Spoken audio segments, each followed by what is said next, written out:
Hello again, I'm Christy Teal, and Laurie Turney is visiting this weekend and helping me cook this great meal. We've already done our salmon with the smokehouse maple seasoning in the air fryer, or you can bake it. And we did our asparagus for 2.5 minutes in the microwave. Perfect. Brittany, what was your comment about asparagus? I don't like asparagus, but I like that asparagus.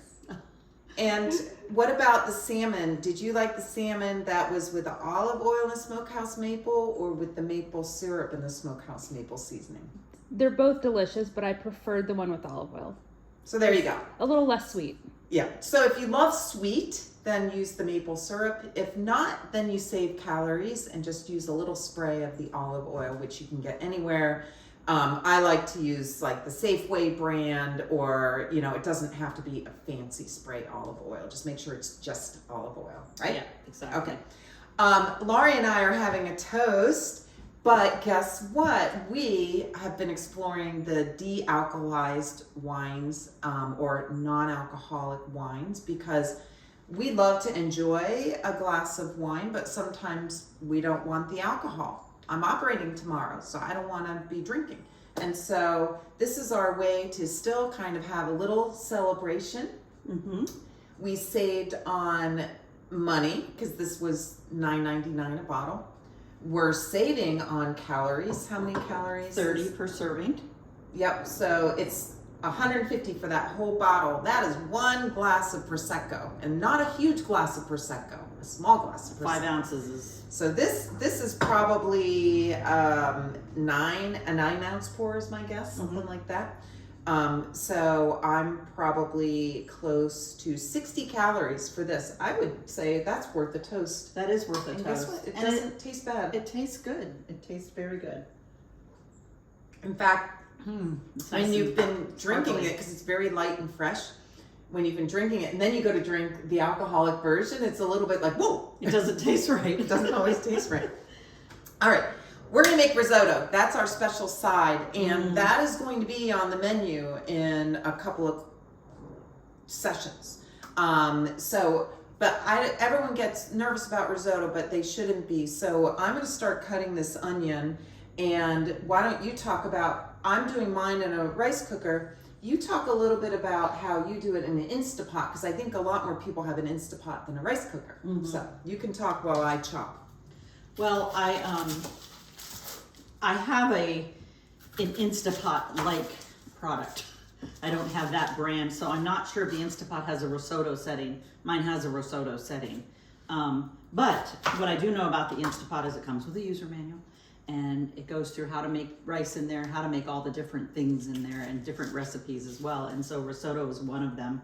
I have a saute function on mine, and so you just put in a little olive oil, and I saute the risotto just a little bit before I add my broth. But it comes out perfect every single time, and I don't have to sit there and stir it on the stove for half an hour or more. It's perfect every time.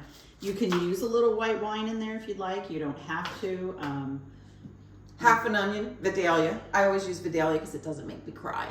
Yes, and you can mix it up. I have made so many different types of risotto in my cooker, and you can add mushrooms, diced mushrooms. You could add any kind of vegetables to it. You could just make it plain and add some Parmesan cheese at the end, which is what we'll do.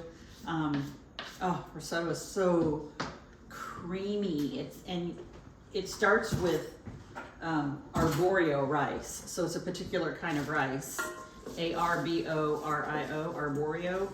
I don't believe you can make risotto from a different rice. It doesn't work. It doesn't absorb it. You need that so that it'll absorb all the delicious things that we're going to put in. So I first do a half an onion. Sometimes if I really want an extra onion in there, or if I'm going to like try to hide the riced cauliflower in there, then I'll do an extra onion. Yeah. Yes. But I think I'll try not to do that.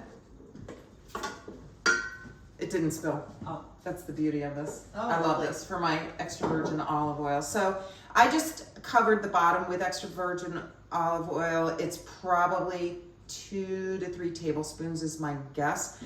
You don't need all that much. So we're just gonna get this cooking a little bit.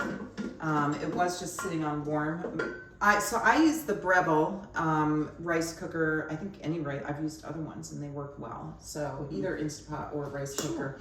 I've not been able to do successful risotto in a slow cooker. And I love slow cookers, but I haven't been able to do that. I wondered. I've made risotto on the stove. It's pretty labor intensive.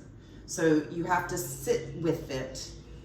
You don't cover it with a lid because you're just having it absorb, and you usually want to use some sort of a broth. I always use, I like vegetable broth mostly because, well, A, because it's healthy, and also because it, my son is pescatarian. He'll eat salmon, thank God. But so I just use vegetable broth, but you can use a chicken broth, you can use whatever you like, whatever you have around. So very slowly, my onion is starting to saute. Once it gets just like a little bit translucent, which it's almost there, I'm gonna go ahead and add 1.5 cups of my risotto. And you should be able to just get this, you know, pretty much any grocery store, including Safeway.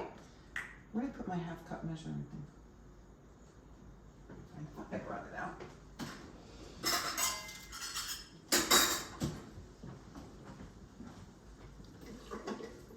Here, do you want to get a baggie for this? Yes. And I'll throw this away.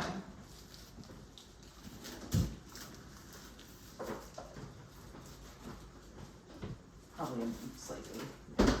Okay, so this looks like it's getting soft enough. Plus the onion is going to cook as you cook it. So now we're just going to put in our risotto, and this is a 1/2 cup measuring thing. So I'm going to do 3, so it's 1.5 cups of risotto. We're going to get it covered with olive oil. We're not going to cook it. Can you put that lid on? Oh my word. Much better in the operating room than I am putting a lid on a risotto canister. So here's the big question. Brittany, I want your opinion. Risotto is totally fine if you don't use any wine with it. But if you're going to use wine, you need to use a wine that you enjoy drinking. You don't want to do just a cooking wine. You don't want to do the cheapest wine that you're able to find. If you're going to add wine, add a nice wine that you like. So I happen to love Kendall Jackson Chardonnay. It's not a very expensive Chardonnay. In fact, if I get it at like Total Wine Store, I pay $10 a bottle, I think. So it's a very, and yet it's delicious, very oaky. And so, do you mind grabbing this Chardonnay? So I think we're just gonna go ahead, because Brittany loves wine added to her food, and who doesn't? But my point is, if you do not have wine in the house, it doesn't matter. It's not really going to change things, but it does add a little bit of flavor. So I'm gonna add about 1/2 cup of. And I've made mine so many times without wine just because I didn't have it. If you don't have it open or whatever. So that's 1/4 cup.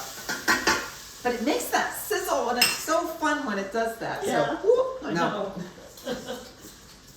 So I'm gonna just let this absorb the fluid a little bit. I don't know if you can kind of peek up for a minute here, Brittany, because we're gonna,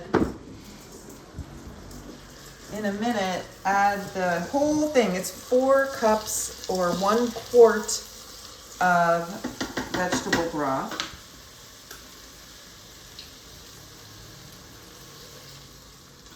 As an aside, I've made my own vegetable broth before, and it's really fun when you have vegetables left over in the fridge. You don't know what you want to do with them, or they're soft, they're getting to the point that, oh, you just boil them up with some sauteed onions and garlic and strain them, and you have a wonderful vegetable broth. You can even use the vegetables as a puree and as All right. soup. That is it. That is all you have to do. I'm gonna put the lid on it, and guess what? I'm gonna walk away and go do something else because it's just going to do it all on its own. Sometimes the steam comes out, so I'm probably, when we go on break, gonna move it to the stove just so that it's not this crazy amount of steam. And then we'll pull it back out when it's cooked and show you. We're just gonna add some Parmesan, stir it up, and it's ready to be served. So anyway, we'll see you in a little bit. Hello again. So a couple of things happened while you took a short break. The risotto is still cooking, so once you get it in, at least with the rice cooker, it's at least 20 minutes. So I try to remember to get that risotto going before anything else. I don't know, that same amount of time. Yeah, about 20.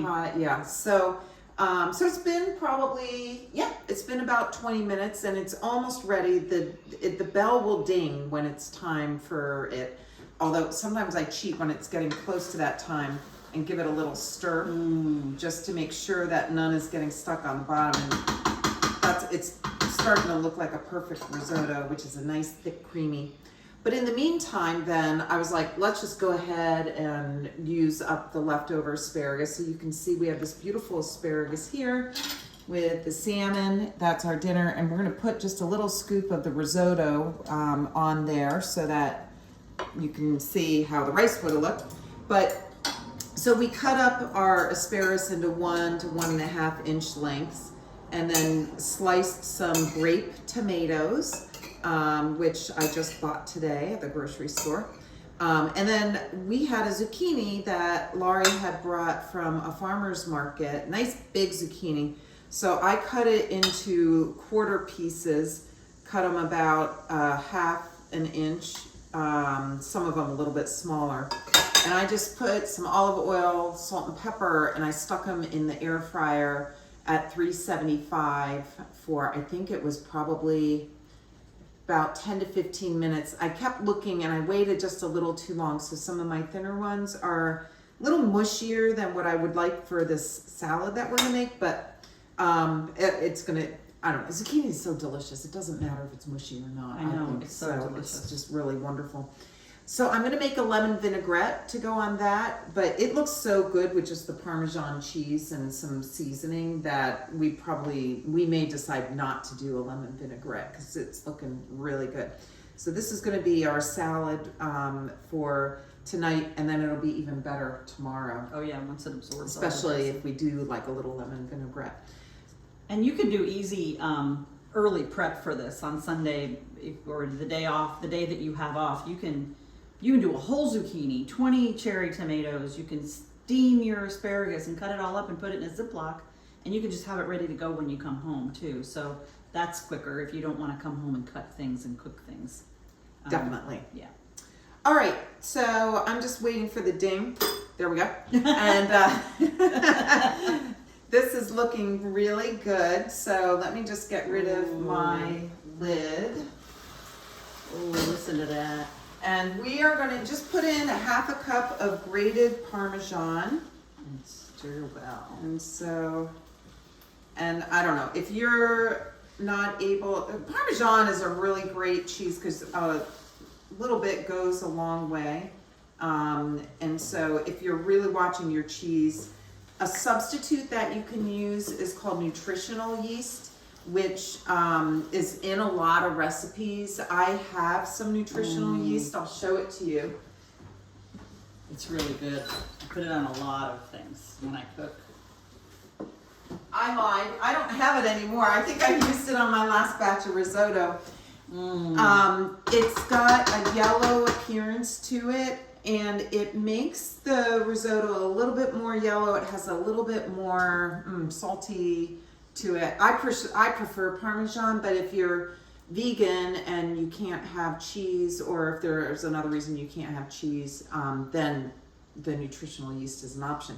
So now we're gonna go ahead and put a small serving of our risotto. Maybe just a little bit more because it's so good. There we go. So you saw how easy it is. Risotto is not scary. And then the final I love to do when I'm serving this is just take just a little Parmesan and just sprinkle it over my risotto, my vegetable. My husband likes it on the salmon too. I'm not going to do that, but anyway. So there you go. Easy dinner. Again, the recipe that we planned was with just rice, but like I said, we're going to have a really nice easy shrimp scampi in a couple of sessions, and so you're going to plan on making risotto. So you can start looking. If you don't have a rice cooker and Instapot, you might just want to start looking. They're really not that expensive. So anyway, thank you so much. Thank you for coming, Laurie. It was for having great. me. Maybe you'll come back for another Teal meal. I'd love to. I'm honored to be the first. And I think when we do our little special dessert session, we're going to use your recipe for a very healthy sorbet to go with my not so healthy brownies. So anyway, That's yummy. yeah. All right. Thanks so much for joining.